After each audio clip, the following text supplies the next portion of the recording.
জয়ের মাঝপথে ইরানের বিরুদ্ধে যুদ্ধ থামাবে না যুক্তরাষ্ট্র, এমন হুঁশিয়ারি দিলেন ডোনাল্ড ট্রাম্প। তেহরানের দেয়া সবশেষ প্রস্তাব নিয়ে অসন্তোষ জানান তিনি। বলেন, তারা এমন কিছু চাইছে যা মেনে নেওয়া সম্ভব নয়। কর্মকর্তাদের বিভাজনে মোস্তফা খামেনি প্রশাসনে চরম বিশৃঙ্খল পরিস্থিতি চলছে বলেও দাবি করেন মার্কিন প্রেসিডেন্ট। অরেঞ্জ সহ বিভিন্ন ফ্লেভারে প্রাণ ললিপপ, জুসি জুসি ওয়ার্ল্ড। বৃহস্পতিবার মধ্যস্থতাকারী পাকিস্তানের মাধ্যমে যুক্তরাষ্ট্রকে নতুন একটি প্রস্তাব দিয়েছিল ইরান, কিন্তু সেটিও মনোপুত হয়নি মার্কিন প্রেসিডেন্ট ডোনাল্ড ট্রাম্পের। তার দাবি, ইরান এমন কিছু চাইছে যা মেনে নেওয়া সম্ভব নয়।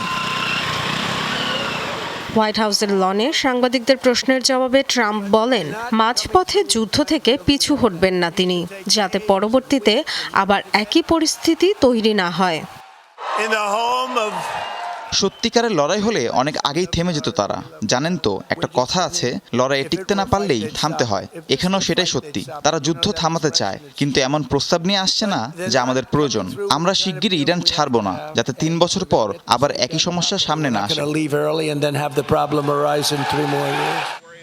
লড়াই চালিয়ে যাওয়ার মতো সেনা অবশিষ্ট নেই ইরানের, আবারও এমন মন্তব্য করেন ট্রাম্প। তেহরানের নেতৃত্ব বিভক্ত, তাই স্থায়ী সমঝোতায় পৌঁছাতে পারবে না ইরানের কর্মকর্তারা, এমন দাবিও করেন মার্কিন প্রেসিডেন্ট। ইরান চুক্তি করতে চায় কারণ তাদের আর প্রয়োজনীয় সেনা অবশিষ্ট নেই। আমার মনে হয় না তারা কোনো সমঝোতায় পৌঁছাতে পারবে, কারণ তাদের নেতৃত্বে অনেক বিভাজন, বিশৃঙ্খল অবস্থা। আমরা বড় জয়ের পথে।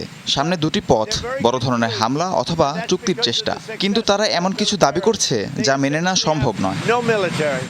যুদ্ধ চালিয়ে যাওয়ার জন্য মিসাইল সহ প্রয়োজনীয় অস্ত্র সরঞ্জামের মজুদ রয়েছে যুক্তরাষ্ট্রের, এমন কথাও জানান president Donald Trump. Dorothy Tasrin, Jamuna news.